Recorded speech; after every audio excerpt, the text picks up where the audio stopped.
Hello and welcome to the Top Tonight podcast, episode 1.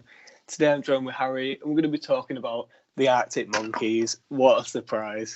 We're going to be talking from Sheffield to Superstardom. So Harry, my first question to you, why are Arctic Monkeys arguably the biggest band in the world? Hello.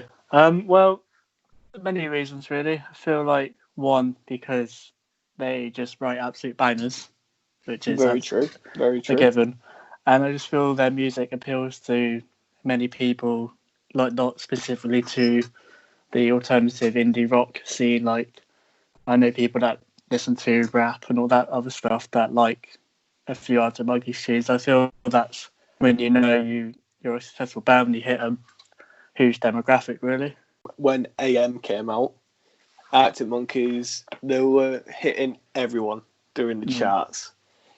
That's something that, for an indie band, I don't know if you even can consider Arctic Monkeys an indie band, but of like this rock and roll genre, you don't really get those sort of bands in the charts.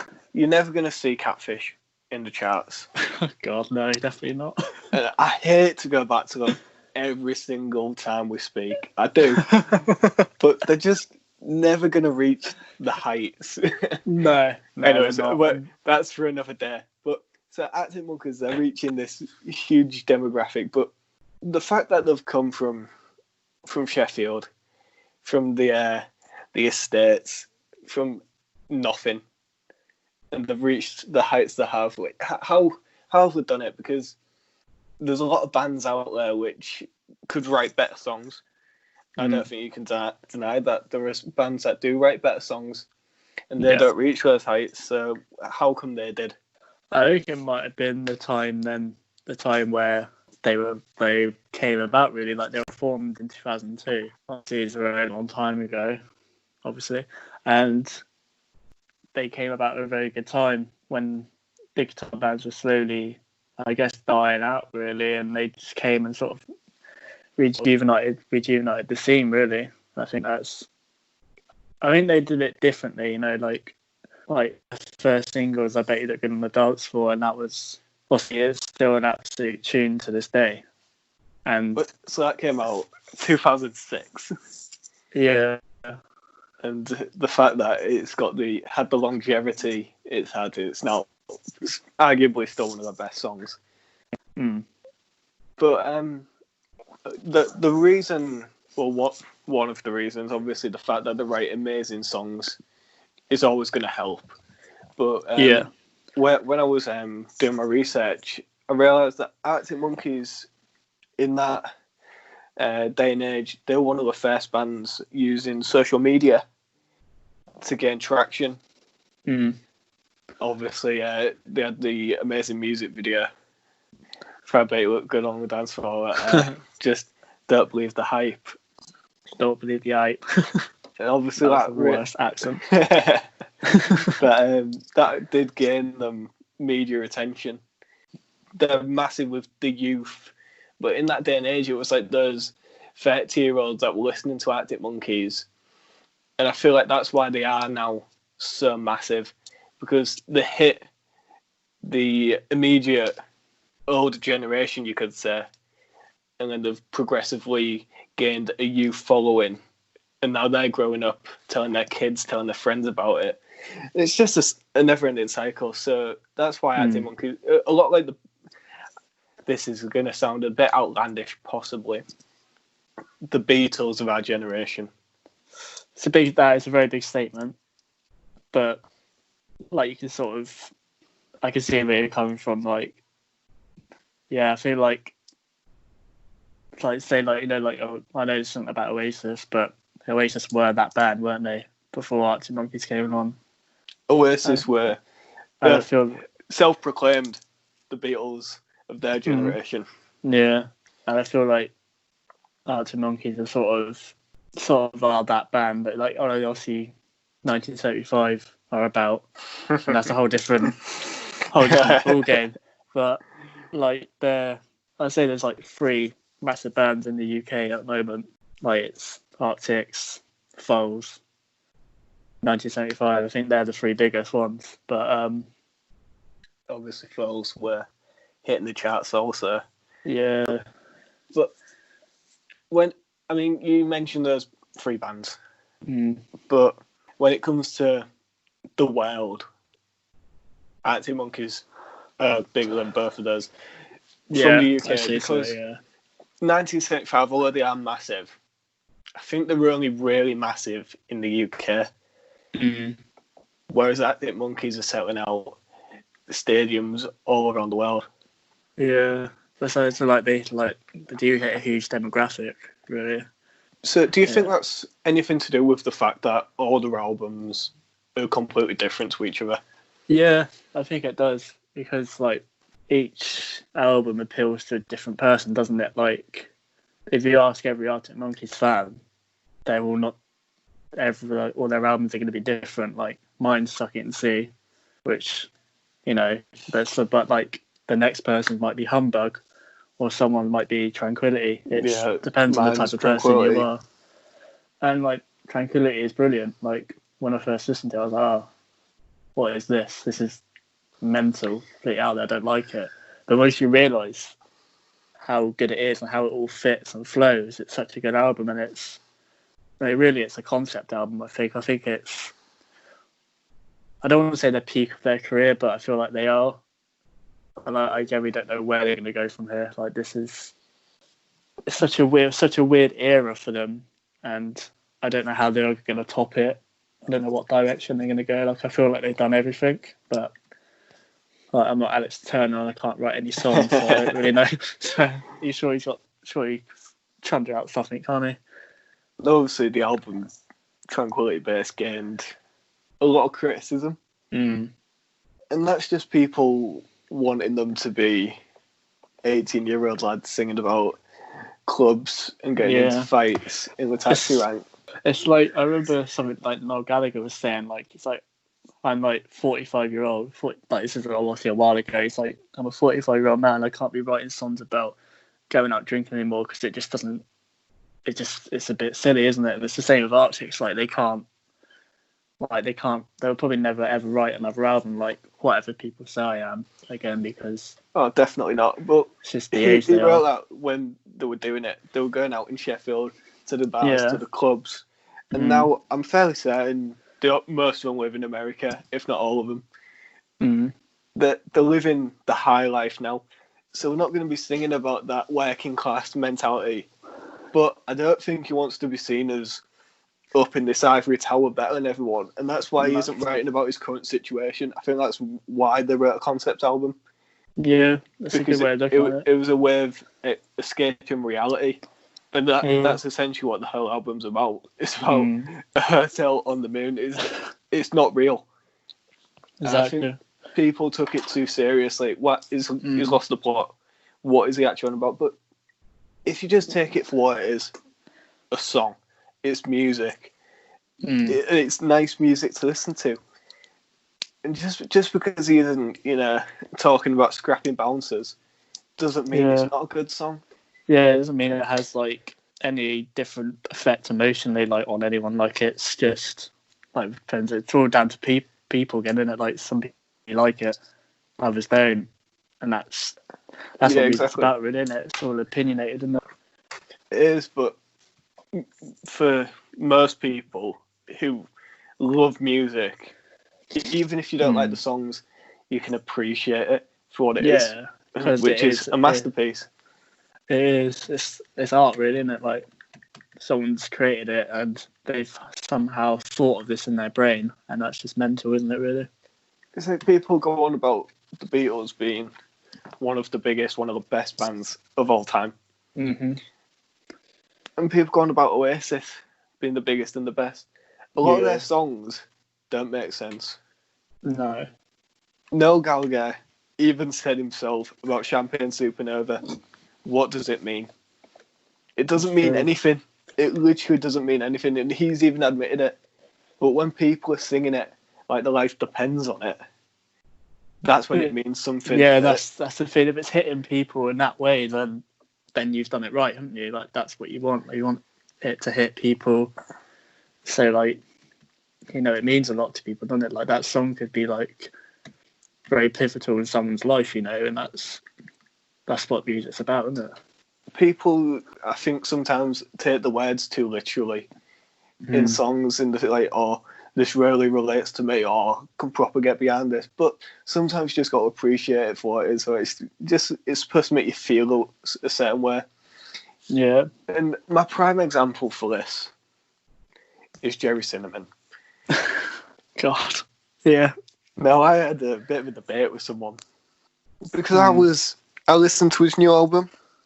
Yeah. And I just thought it was dull, bland, and every song sounded the same. Yeah. And basically, he was saying that he likes it because he can relate to the songs. My question was, so you can relate to, you know, sniffing gear, breaking bones, being a wanker. And it's boring music to listen to. I can understand why people like it because it's quite simple, it's easy to grasp. Yeah, there's not much thought process going on with she's a belter. But when it comes to longevity, he's not going to last. No, I think, like, I don't want to go back to them, but what I'm going to. It's the same with Catfish, isn't it? Like, I hate coming on here and just slandering them all the time. I don't ever praise them at all. But it's just their first album to their third album, it all just sounds the same, doesn't it? Like, no, I'm not going to lie. Like, yeah. I think they've passed it. I think they had their opportunity after the second album. All they need to do is add a little piano in or a keyboard. That's all they need to do. Instead, they're just chungering out the Tyrants Part 3, aren't they, or whatever? The problem with them is that they've found a formula and it's been working for them so far. Yeah, they can't complain about it. It's just like, boring, isn't it? The casual fans are leaving, so they're already losing popularity. Yeah. And it's only a matter of time before those hardcore, die-hard fans leave, unless they do change up. And that's why, for as much as I didn't like it, Cortina's new album, yeah, I do appreciate that they are trying something new. And yeah. Liam Frey said he doesn't want to just be known as an indie band. I take my hat off to him. He is trying. You got to appreciate that. Like, yeah, it might not have worked, but I appreciate the effort going to be like, right, let's do something different this album rather than, all right, let's write another people's music taste. Yeah, I think that's why. Obviously, the people that really love Cortinas will just love it because it's them. Yeah, that's the thing, though, isn't it? Like, I don't think they're gonna grow anymore. I don't think that's what I was about to say. I don't think that album brought in any new people. No, it's just the same people, isn't it? It's the same as Catfish's third album, and that's what you got to think. When you listen to bands like Arctic Monkeys, their first album brought in so many people. Yeah. But then the second album, it hit differently and it brought in more people. And then the third album changed up a bit, brought in more. Obviously, he has his side projects with The Last Shadow Puppets, and that brings in Miles Kane's fan base, and it brings them all together. And then I feel like this album, Tranquility Base, was just bringing everything they've done together, and it brought everyone together. And obviously, it didn't, because everyone was, you either loved or you hate. It was a Marmite album. But I feel like if you listen to it, it kind of encumbers everything they've done before. Yeah. And that's, for me, why Arctic Monkeys are one of the biggest bands in the world, because they have something for everyone. That's hard to find, isn't it? You know, if you got something for everyone, then I say you've made it, and they have done that. Like, every tour, like their recent UK tour they've done, all sold out. They did multiple dates in various cities. I think they did like 5 in London. I can't remember. And they sold them all out, which is massive. And not many bands can do that. No, exactly. Like, I know people do like 2 dates if it's like a popular one. Just having a look now, and it's just like all of them are just like sold out in the UK anyway. They're one of the bands that I feel hundreds of thousands of people feel they have to see in their lifetime. People feel that way about the 1975. Yeah. But I feel like that's only a small minority of their fans. Mm. And it's a whole different fan base as well, isn't it? Like, obviously, but the people that the 1975 appealed to were a lot different to, say, Arctic Monkeys fans. Don't know if that sounds harsh or not, but that's just how it is. Their fan base can be quite toxic, to say the least. Yeah, I totally agree with that. They're a very female-driven fan base also. There's nothing wrong with that, obviously, but he's playing with his own sex appeal to gain popularity. If you can do that, then fair enough. Yeah, it works, you know. But he is starting to come across as a bit big-headed. Yeah. A bit up his own ass. I mean, to be fair to them, like their gigs, like their lights and all that look really good. To be fair, like it's more of a performance. Yeah, I feel like that's the whole thing with playing live these days. Like it's so different to just going on and playing a few songs. Like people want a lot more now. Want the theatrics of it. Yeah, exactly. And like we're in the day and age where we can do that with all the screens and projections and all that stuff. And you just get some that don't do it. You know what I mean? It's just like, but if you pay like so much money for it nowadays, don't you? And it's just the last gig I can think of which didn't really have the whole theatrics of it. Obviously, the Arctic Monkeys tour had massive stage production. So did 1975. Yeah. The last artist I saw live which didn't have that, it was just massive gig, is Liam Gallagher or Stone Roses. So they're really old-fashioned. And that literally was just the music. It wasn't about the stage or anything. It was just about listening to the music. And that really shows how things have changed. And that perfectly brings me on to my next question. What can we expect from the future of Arctic Monkeys? Well, I think I've said it before. I just really don't know where they can go from here. Like, obviously, they'll do another album, but don't know. Like, because Tranquility was so far out there and weird, and I don't know if they'll tone it back down again or if they just get even more weird. Could they go for a part 2? Yeah, they could do that. A lot of bands are doing it, aren't they? A lot of bands doing it, so they could do that. But I just feel like they'll do something really different again. I don't think I'm speaking for myself when I say I can't wait for it. No,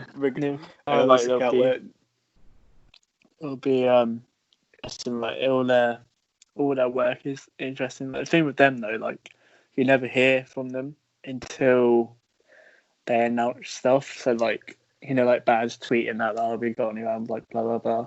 Like you won't hear from them for like 3 years, and they'll just suddenly got an album coming out. Like an arrogance about it as well, isn't there? Like I was just saying, like they announced a tour before they put Tranquility out, which is a bold move from them. From there, they're at such a high stage though where they can do that. Where they don't have to push anything they've done because they've earned so much money. They're at such a high level of popularity. Well, they literally could go away for 5 years, like they're basically dead. Come back, and then release an album about a Hotel on the Moon. And this tour still sells out. Yeah, there's not many bands in the world that could do that. No, that's another way of looking at it. Yeah, like not many. I feel like 1975 could probably do it. I don't know. I don't.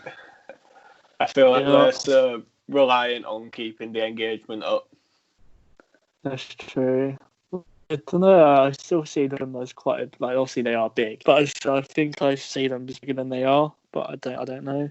It's weird. They're a real weird level, aren't they? We'll have to save it for another day. The 1975 podcast. Yeah, we do. We're gonna have to. It's been an absolute pleasure. As always. Arctic Monkeys from Sheffield to Superstardom. I've thoroughly enjoyed this. Yeah, always good. It's nice to be back. I feel like a football player after a long injury. Nice to be back. Nice to get out on the pitch. My hammies, the old better, all fully stretched, warming up. Yeah, fully stretched. Had some time out. Been doing to went back on the grass, trying to play again and all that. Yeah, fully trained, just ready. Ready for the big derby, And nice pre-season. We're back. So if you enjoyed this podcast, do leave a like, subscribe, leave any comments. We will be replying. Also, sorry, Karen. Yeah, sorry. Comment down below if you'd like us to talk certain next. We're doing Blossoms, so that should be a good one. But if you want to hear any suggestions, then we'll do it. Brilliant. So we'll see you next time on the Talk Tonight podcast. Cheers. Goodbye.